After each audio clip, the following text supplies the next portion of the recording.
Hi everybody, this is Sarah, or everyfiredies on Tumblr, and I'm going to talk to you today about strategies to use to engage all of your students in the Common Core. Just a little bit of background, my classes, I teach 9th grade English, so a lot of my strategies focus on ELA, but they can be applied to any subject really. And at my school, I have all ability levels in my classes. So I have EL students, I have SPED students, I have anywhere from kids that would be in a regular on-level class or an advanced class. And the reason for this is we got rid of tracking last year at my school for 9th and 10th grade English because it just wasn't really working for our students, and it wasn't working to prepare all students for AP, which is what we really wanted. It also wasn't really conducive to getting kids ready for the new Smarter Balanced Assessments, which is what my state, California, is using.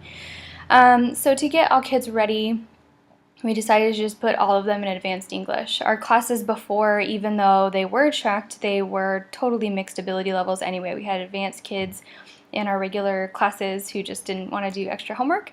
We had kind of low-level kids in our advanced classes because their parents put them there. So it wasn't really working for our school. Since moving to the mixed ability classes, it's been amazing, and it's been a great change for our school. So I'm happy to talk to you more about that if you have questions. But what I really wanted to focus on is how my PLC, or the teachers at my school, have made sure that all of our students are engaged in these rigorous standards and the strategies that we've been using to make sure that everyone's successful at that high level. So without further ado, here is my presentation. This will also be in the Google Drive folder, and I still have some materials that I need to dump in there, but they'll all be there soon. So I hope you enjoy. Also, I forgot to mention that Tumblr user A Red Hat, or Dana, just posted her Common Core presentation today. It is awesome. If you're not familiar with the standards, or they don't make any sense to you, or whatever, you just need some background information, she has a great presentation about kind of how they came to be, what they are, how they're organized, what the rationale behind them is, and I would highly recommend looking at her video, not necessarily before mine, but it's very different from this in that it's really focusing on the standards themselves, which I feel like my presentation kind of doesn't. So if you're looking for that resource, I will also link to that in the description here, and I'll add a link in my presentation as well. Alright, so when you're looking at engaging all of your students in these rigorous standards, it's important to keep a few things in mind. A lot of students don't engage because they think they can't. A lot of students don't engage because they haven't had many academic or successful academic experiences, and a lot of them don't see why they should. So it's our job as teachers to make sure that we give them the tools to succeed, that we give them a reason to succeed, and that we let them know that we're there to help them. And that alone, whether you're teaching Common Core standards or not, is really how you get kids to engage in your class in general. Here are some specific things that I do in my classes and that other teachers at my school do to make sure that we're engaging as many students as possible. Before I get into that, I really want to focus on what my interpretation of the Common Core state standard shifts are, because that will kind of give you a frame of reference for where I'm coming from. Of course, in California, the Common Core standards aren't that different from our previous standards, but it has more to do with the frame in which we present them. So it's really, in my opinion, a focus on college and career skills. Not that standards weren't doing that before, but this is really the root and the rationale for the Common Core standards.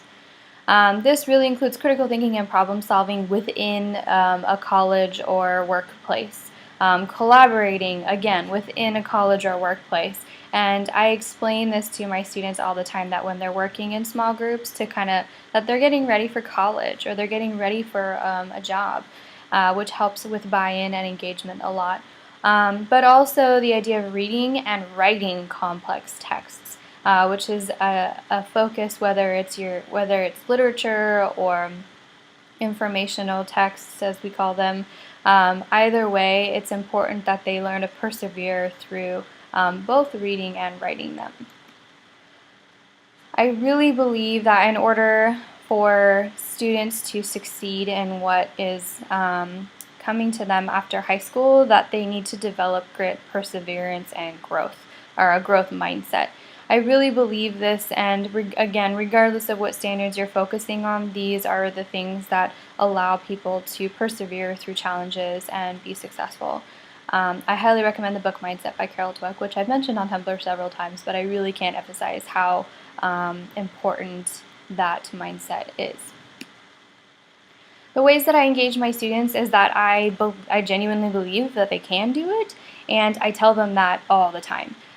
They need constant reminders, and of course I start the school year off. A lot of our students are really intimidated by being in advanced English, so this is something I really emphasize at the beginning of the school year, but they need it almost every day. Step 2 is I tell them what we're doing and why we're doing it all the time, consistently. And if I forget to, I tell them to ask me, and they really feel comfortable doing that, and I love that. The last thing, well, not the last thing, but the last thing I'm going to talk about today is give them what they need to succeed. And actually, most of my presentation is going to relate to that. For the first part, I am a firm believer that just because they haven't doesn't mean they can't. There are a few teachers in my district that I've worked with who genuinely believe that a lot of students cannot perform at the advanced level, or that some students just cannot achieve these rigorous standards because they failed in 8th grade, or they failed in middle school earlier, or because they failed the grade before them, or whatever it is. And I really believe that just because they haven't doesn't mean they can't.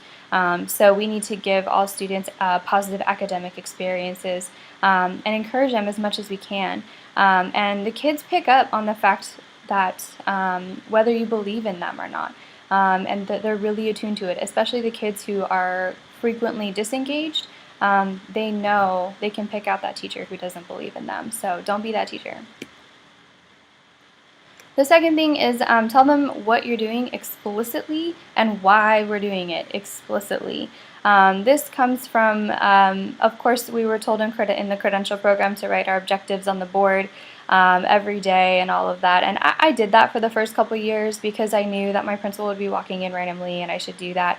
But it didn't really come clear to me until this year how important it is that kids know exactly what they're doing, so they have an opportunity to actually do it. If they don't understand the learning target, they're not going to be as motivated to actually do it because they're worried they're going to do it wrong, or they don't even know what you're asking them to do, and that's really frustrating. So this is something that I have really worked on this last year.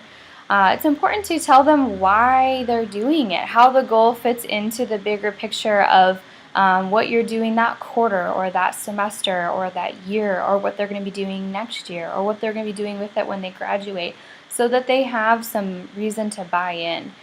This is really huge for students who don't see the application of academic things, who are only looking at, well, my parents own their own business, so why do I need to learn this?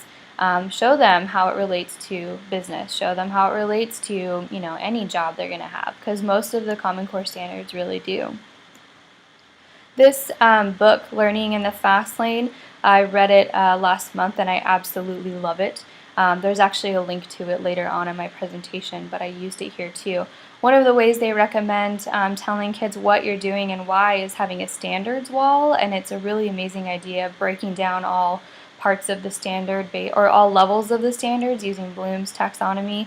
I would recommend using Webb's DOK chart instead, because that's kind of the newer version of it. But then you kind of give an indicator, like you put a little arrow or a star or a happy face next to whatever part of it you're working on that day, so the kids can see how it all relates. It's pretty amazing. So I can put some of the diagrams in the Drive folder. But that's one way to do that. Okay, this is where I think what we do is so important to making sure all students are engaged in the standards, because a lot of times the reason they don't engage is they either don't understand one thing and they give up because they don't have that perseverance or that grit, or they're just lost. They're just really lost, and they're not going to put in the effort to ask questions because they've had so many negative experiences before. Again, this relates to EL students. It relates to students who had a rough year and failed their class one year. to students who are those kind of like floating C, low B students who could be doing a lot more, but who figured out how to do enough to get by. So pre-assessing, front-loading, scaffolding, modeling, differentiating, these are all things that I know we all do in our classes, but it took me a couple years personally to figure out what this actually looks like in the classroom. We're told in all of the books in our classes that we need to do these things, but I finally figured out recently how to actually do them effectively and why they're so important. The first thing is pre-assessing. This is just to give you an idea of where to go with the kids. It's frustrating for kids to be taught something they already know. It's also kind of insulting, but it's also frustrating for kids to start 3 steps before, 3 steps ahead before they really have the basics. So this gives you an idea of how you need to differentiate or where you need to start. Oh, it also is a great place to start setting goals for improvement or mastery of those standards. This book by Carol Ann Tomlinson, she's like the queen of differentiation. I read this in a book study at my school last year, and it has a really amazing pre-assessment chapter. It has a formative assessment chapter and a summative assessment. Like there's just all kinds of great stuff in here, but I really remember and used the pre-assessment chapter. Front-loading is, again, something that we all know that we should be doing, but I really realized this year why we need to do it. A lot of students just come in with that deficit of either information or skills, mostly vocabulary, which I'm going to talk about in a second, but really we need to find ways to give them as much information as they need so that they can start with their peers. And this is a form of differentiation and scaffolding, obviously. But if you can, front load everything. Vocabulary is the biggest thing, and there are a few books that I've read this summer that really emphasize how low-income students come in with a vocabulary deficit, and it starts at age like 2 or 3. It's amazing.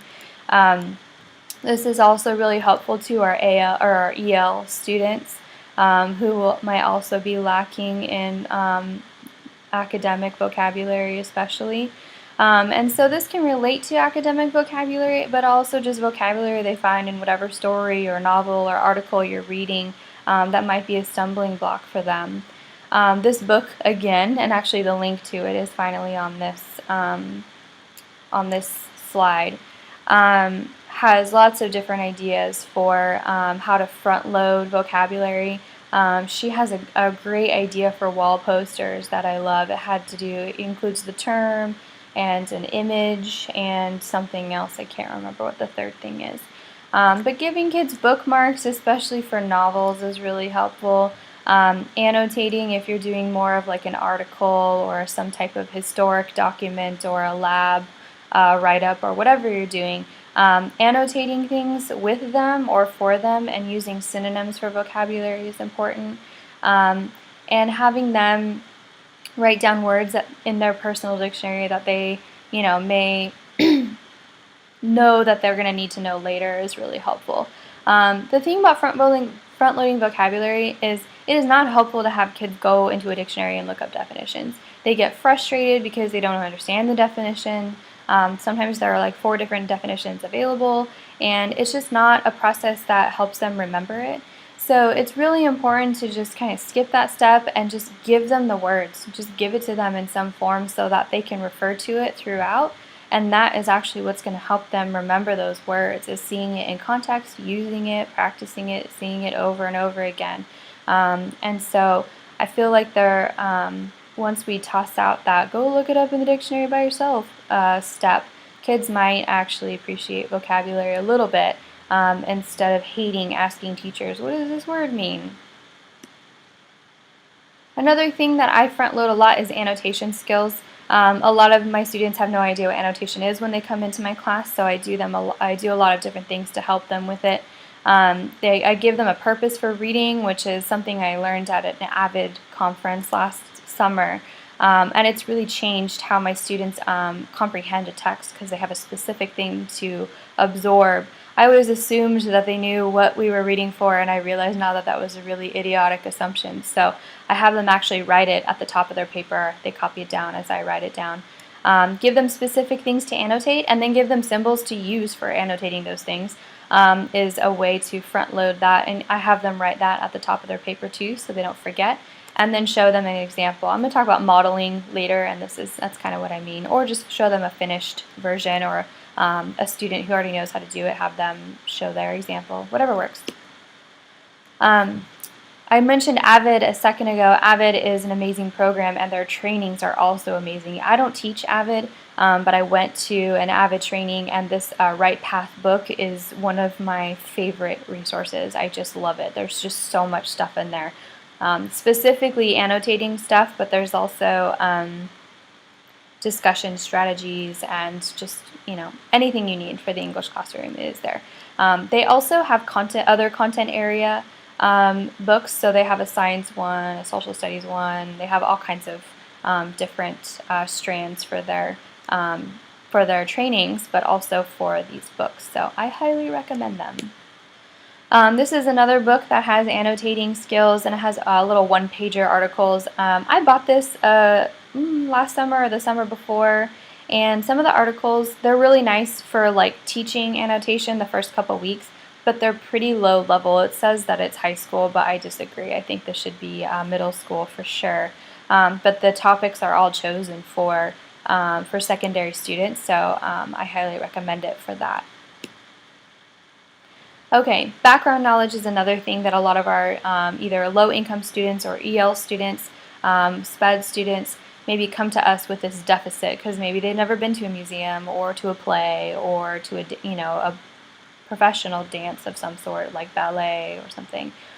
And so there's a lot of background knowledge that might be missing, and we just need to, just like the vocabulary, we just need to give it to them.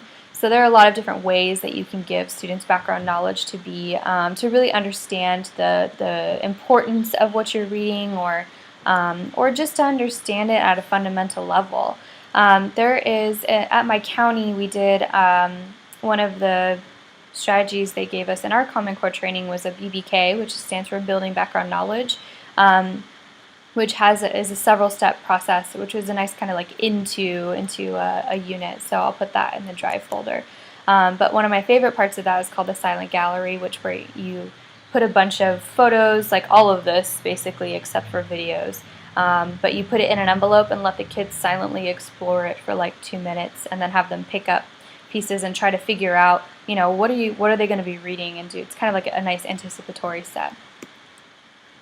Okay, scaffolding. I'm not going to spend a ton of time on scaffolding because I think you all know what it is, but what I really focused on this year with my mixed ability class and our rigorous standards is setting our learning target based on the top students, but planning my lessons starting with the bottom students. So I wanted to make sure that the advanced students in my classes were challenged and were making progress, but also that all of the students at the bottom had the support that they need.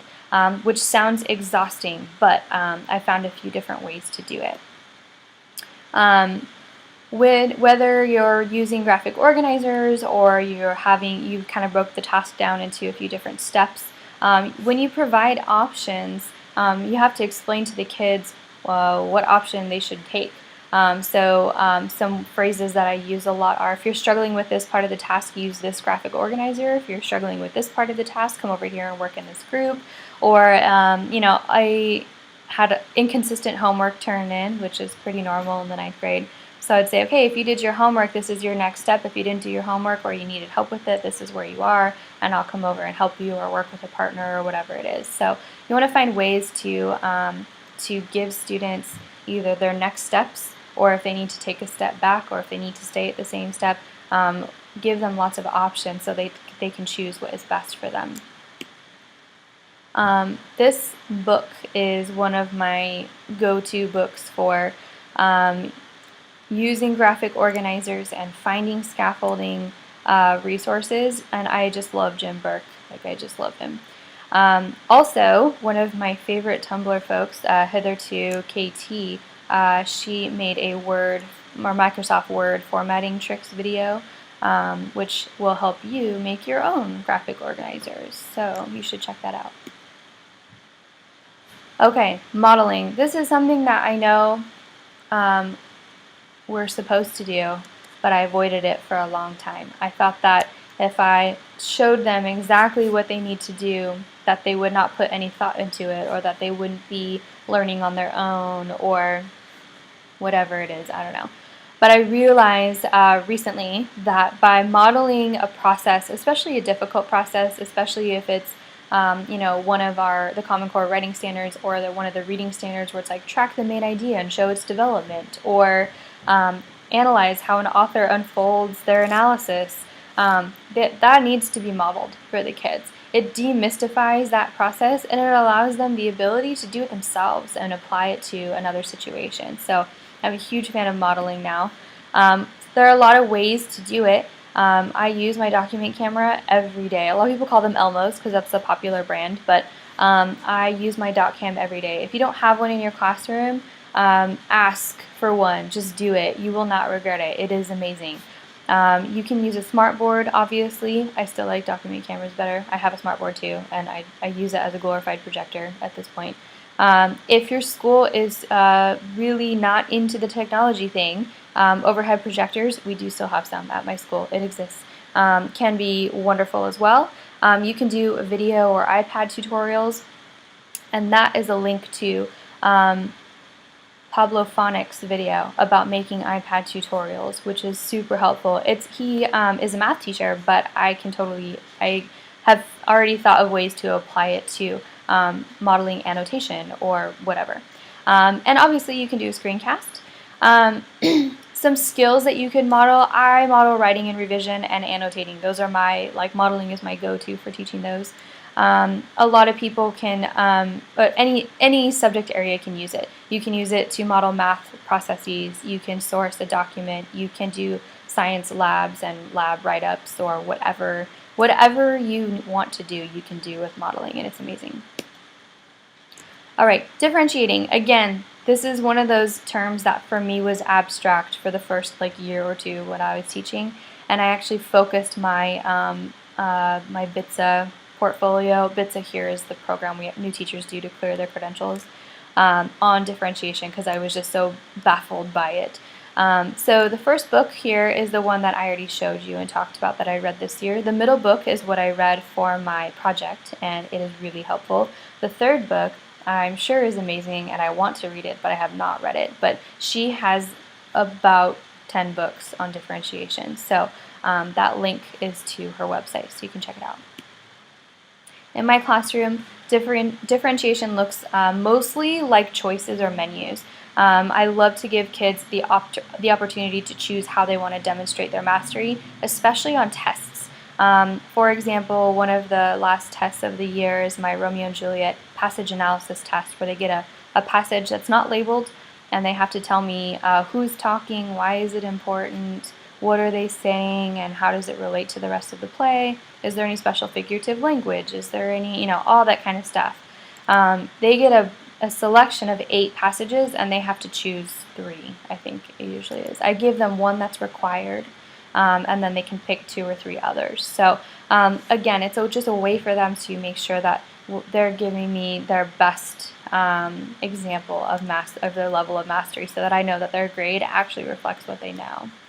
I give a lot of open-ended assignments and a lot of opportunities for revision, because most of my tests are writing assignments like the one I described. So if that wasn't a final, which that is, I would maybe let them choose one passage that they kind of bombed and revise it and give them a separate grade for that. Or for open-ended assignments, I might say, reenact a scene in any way that you want, in any time, in any era, in any place, and then let the kids decide what they want to do, because in that choice they're demonstrating their understanding. I also do a lot of pairs and group work. That doesn't mean group projects where they all have to turn in a product for the same grade, because I hate that. I hated it as a student and I hate it as a teacher. But I do a lot of group work where they're discussing in small groups and each person has a part to play and they all have to turn in that finished product so that they're all engaged, but that they are not mooching off their peers, which I hate. So again, I will put more in the Drive folder. And that's pretty much it. I know that, and I kind of thought about this when I was given the task of doing a Common Core standards presentation, that people get wrapped up in the negatives surrounding the Common Core. I personally think there's a lot of really great stuff in there, so I am not one of those people that hates the Common Core, but it doesn't really matter. What really matters at the end of the day is the kids. Whether they're looking at state standards or Common Core standards or whatever it is, they have to be competent individuals when they leave your school or when they graduate, which is what we always think about at the high school level. So using any strategies to promote engagement and equity allows all students to be successful. And again, it's really easy to say, oh, the student's in an advanced class and they're struggling, but they chose to be here, so they have to make themselves engaged. And that's just really not fair. The kids need support and they need encouragement, and they need you to know that they can do it. So as long as you're having that step forward of, I know that you can do this, any of these strategies can be super helpful. Thank you guys so much for watching my video. I hope it was helpful and that you picked up a couple things that you can use in your classroom. A Red Hat / Dana and I are planning to do a joint Google Hangout. I'm not sure when that's going to happen yet. I will put that information in the doobly-doo, as the Green Brothers would say. I'm also going to link to a few of the presentations, well, her presentation for sure, because it's super helpful, but also to the other presentations that I mentioned, because they are also awesome. Thank you again so much for the organizers of our EduPD this year. It's been awesome watching all the videos. So I will see you on Tumblr.